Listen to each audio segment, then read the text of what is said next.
Hi friends, എല്ലാവർക്കും നമസ്കാരം. പുതിയൊരു വീഡിയോയിലേക്ക് സ്വാഗതം. I am Sajith Viswa from Sajith Bhakthan YouTube channel. അപ്പോൾ ഇന്ന് നമ്മൾ പങ്കുവയ്ക്കാൻ പോകുന്നത് മറ്റൊന്നുമല്ല, ഇപ്പോൾ എല്ലാവരും ചർച്ച ചെയ്തുകൊണ്ടിരിക്കുന്ന ലോകമെമ്പാടുമുള്ള മലയാളികൾ അല്ലെങ്കിൽ സിനിമയെ ആരാധിക്കുന്ന പ്രേക്ഷക ലക്ഷങ്ങൾ ഏറ്റെടുത്തിരിക്കുന്ന ഒരു ചലച്ചിത്ര വിസ്മയം, അതാണ് തുടരും. ഇപ്പോൾ എവിടെ നോക്കിയാലും ഒരേ ഒരു ചർച്ചയുള്ളൂ: തുടരും. എന്ത് തുടരും? എങ്ങനെ തുടരും? എപ്പോൾ തുടരും എന്ന് പറഞ്ഞ പോലെ തുടർന്നിരിക്കുകയാണ്. അതേ, നമ്മുടെ മലയാളത്തിൻ്റെ എന്നല്ല, ലോക സിനിമയുടെ തന്നെ വിസ്മയമായിട്ടുള്ള നമ്മുടെ ലാലേട്ടൻ്റെ, നമ്മൾ സ്നേഹം കൂടുമ്പോഴാണ് അദ്ദേഹത്തെ ലാലേട്ടൻ എന്ന് വിളിക്കുന്നത്. അപ്പോൾ ആരാധകർ എന്ന് മാത്രമല്ല, മറ്റ് ഫാൻസിൻ്റെ ആളുകളെ കൂടി വിസ്മയിപ്പിക്കുന്ന രീതിയിൽ ഉള്ള തകർപ്പൻ പ്രകടനമാണ് ഈ ചിത്രത്തിൽ കാഴ്ചവെച്ചിരിക്കുന്നത്. അപ്പോൾ എന്താണ്, സ്റ്റോറി ആണെങ്കിലും ശരി, ക്യാമറ ആണെങ്കിലും, ഡയറക്ഷൻ ആണെങ്കിലും, ആക്ഷൻ രംഗങ്ങളും BGM-ഉം എല്ലാം കൊണ്ടും എല്ലാ പ്രേക്ഷകനെയും, ഏത് പ്രായത്തിലുള്ളവരെയും പിടിച്ചിരുത്തുന്ന, എഴുന്നേറ്റ് നിന്ന് കൈയടിപ്പിക്കുന്ന പ്രകടനങ്ങൾ ചില ഏരിയയിലൊക്കെ.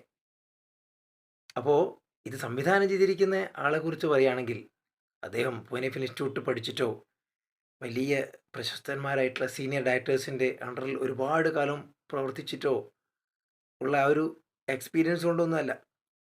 അദ്ദേഹം കുറച്ച് കാലങ്ങൾ ഷോർട്ട് മൂവീസും അതിൽ ആ ഒരു ആക്ടിങ്ങും ഡയറക്ഷനും ഒക്കെ ചെയ്തിട്ടുണ്ടായിരുന്നു. പിന്നെ അദ്ദേഹത്തിൻ്റെ എക്സ്പീരിയൻസ് എന്ന് പറഞ്ഞാൽ, ഇത് 3-ാമത്തെ ചിത്രമാണ്. ഓപ്പറേഷൻ ജാവ, സൗദി വെള്ളക്ക എന്നീ ആ 2 ചിത്രങ്ങളും നിങ്ങൾക്കറിയാം, കണ്ടവർക്കറിയാം. അപ്പോൾ ഈ ഒരു ചിത്രത്തിൻ്റെ കഥ സുനിൽ എന്ന് പറഞ്ഞ കഥാകൃത്താണ് എഴുതിയിരിക്കുന്നത്. ആ കഥയുമായി ലാലേട്ടനെ സമീപിച്ചപ്പോൾ അദ്ദേഹം ഏറ്റെടുക്കുകയായിരുന്നു. ഷൺമുഖൻ എന്ന് പറയുന്ന ഒരു ടാക്സി ഡ്രൈവറുടെ വേഷത്തിലാണ് ചിത്രത്തിൽ ലാലേട്ടൻ വരുന്നത്.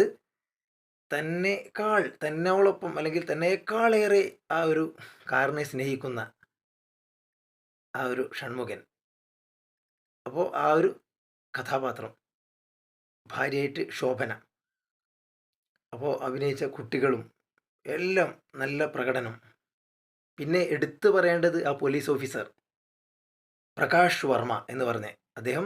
നമ്മൾക്ക് പലർക്കും പുതുമുഖം ആയിട്ട് തോന്നുന്നുണ്ടാവും, പക്ഷേ അദ്ദേഹം പരസ്യ ചിത്രങ്ങളുടെ ഒരു കമ്പനിയൊക്കെ നടത്തുന്ന ഒരുപാട് പരസ്യചിത്രങ്ങളുടെ ഡയറക്ടറാണ്.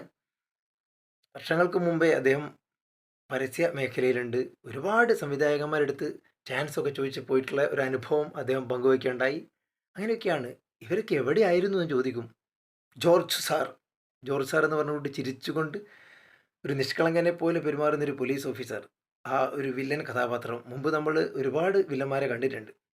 മുണ്ടക്ക ശേഖരനൊക്കെ ലാലേട്ടനോട് കടപിടിക്കുന്നത്. അപ്പോൾ കിരീടൻ ജോസ് ആയിട്ട് വന്നിട്ടുള്ള ആ കിരീടത്തിലെ വില്ലൻ. അപ്പോൾ ഏത് വില്ലന്മാരെയും അതിൻ്റെയൊക്കെ ഒപ്പത്തോടൊപ്പം നിൽക്കുന്ന രീതിയിൽ പടം തുടങ്ങി തീരുന്നവരെ ഏതൊരു പ്രേക്ഷകനും ഇതാരപ്പ എന്ന് ചോദിക്കുന്ന രീതിയിൽ ആണ് അദ്ദേഹത്തിൻ്റെ പ്രകടനം. പിന്നെ ബിനു പപ്പു, അദ്ദേഹത്തിൻ്റെതും ഒരു രക്ഷയില്ല, കിടിലൻ അഭിനയം, വളരെ നന്നായിട്ട് അഭിനയിച്ചു. പിന്നെ ഓരോ ആളുകളും, ഇപ്പോൾ മണിയമ്പള രാജുചേട്ടനൊക്കെ വർഷങ്ങളായിട്ട് പ്രൊഡക്ഷൻ സൈഡിലും ഒക്കെ ഉണ്ട്.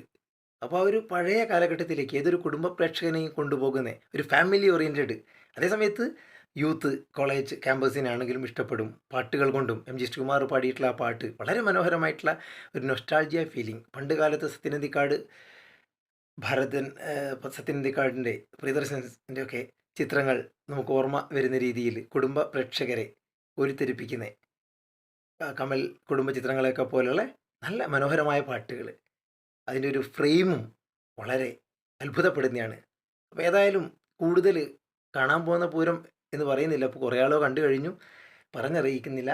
നേരിട്ടിട്ട് ആ ഒരു സൗണ്ട് എഫക്റ്റ്, ആ ഒരു വിഷ്വൽ ട്രീറ്റ്മെൻറ്റ് തിയേറ്ററിൽ നിന്ന് തന്നെ ആസ്വദിക്കുക. അല്ലാണ്ട് ചുമ്മാ നമ്മൾ കാണുന്ന രീതി അല്ല. പിന്നീടത് OTTയിലും ഒക്കെ വരാൻ വേണ്ടി വെയിറ്റ് ചെയ്യാതെ, അല്ലെങ്കിൽ നമ്മൾ ടിവിയിൽ വരും. പക്ഷേ ഇപ്പം തിയേറ്ററിൽ നിന്നുള്ള ആ ഒരു എക്സ്പീരിയൻസ് പിന്നീട് നമുക്ക് ആസ്വദിക്കാൻ സാധിക്കില്ല. അതുകൊണ്ട് എല്ലാവരും തിയേറ്ററിൽ പോയി കാണുക. എന്തായാലും എന്ത് ചേരുവകളും എല്ലാ ചേരുവകളും ചേർത്തുകൊണ്ടാണ് തരുൺമൂർത്തി ഈ ചിത്രം തയ്യാറാക്കിയിരിക്കുന്നത്. ലാലേട്ടൻ എന്ന് പറഞ്ഞാൽ പലരും പറയും ഒരു പ്രൊഡക്റ്റാണ് ഒരു നടൻ. അദ്ദേഹത്തെ വേണ്ട രീതിയിൽ മാക്സിമം യൂട്ടിലൈസ് ചെയ്യാൻ ഈ ഡയറക്ടർക്ക് സാധിച്ചു എന്നതാണ് ഇതിൻ്റെ ഏറ്റവും വലിയ വിജയം. ഇപ്പോൾ തൊട്ടു മുന്നേ വന്നുള്ള ഏത് ചിത്രങ്ങളായാലും ഇപ്പോൾ ബുക്ക് മൈ ഷോ വഴി അപ്പോൾ ഓരോ മണിക്കൂറിലും 6000 ടിക്കറ്റൊക്കെ ചിലവാകുന്ന ഇടത്തിൽ ഇപ്പോൾ 35,000 എന്ന് പറഞ്ഞ രീതിയിലേക്ക് വന്നിരിക്കുന്നത്. അപ്പോൾ എല്ലാത്തിനെയും റെക്കോർഡുകളൊക്കെ സ്വന്തം റെക്കോർഡുകളിൽ തന്നെ തകർത്തുകൊണ്ട് മുന്നേറിക്കൊണ്ടിരിക്കുകയാണ്. അപ്പോൾ ആദ്യമായിട്ടാണ് നിങ്ങൾ ഈ ചാനൽ കാണുന്ന വീഡിയോക്ക് താഴെ സബ്സ്ക്രൈബ് ബട്ടൺ പ്രസ് ചെയ്യാനാണ്, ബെല്ലൈക്കൻ കൂടി പ്രസ് ചെയ്യാൻ ചെയ്യുന്ന തുടർന്നുള്ള വീഡിയോ നോട്ടിഫിക്കും. ലൈക്കും ഷെയറും നിങ്ങളുടെ വിലപ്പെട്ട കമൻസ് എല്ലാം ഇടുന്നു പറഞ്ഞുകൊണ്ട് സജിത് വിശ്വാസം from Sajith Bhakthan YouTube channel. അപ്പോൾ അടുത്തൊരു വീഡിയോ ആയിട്ട് കാണുന്ന എല്ലാവർക്കും നന്ദി, നമസ്കാരം, ബൈ, സി യു.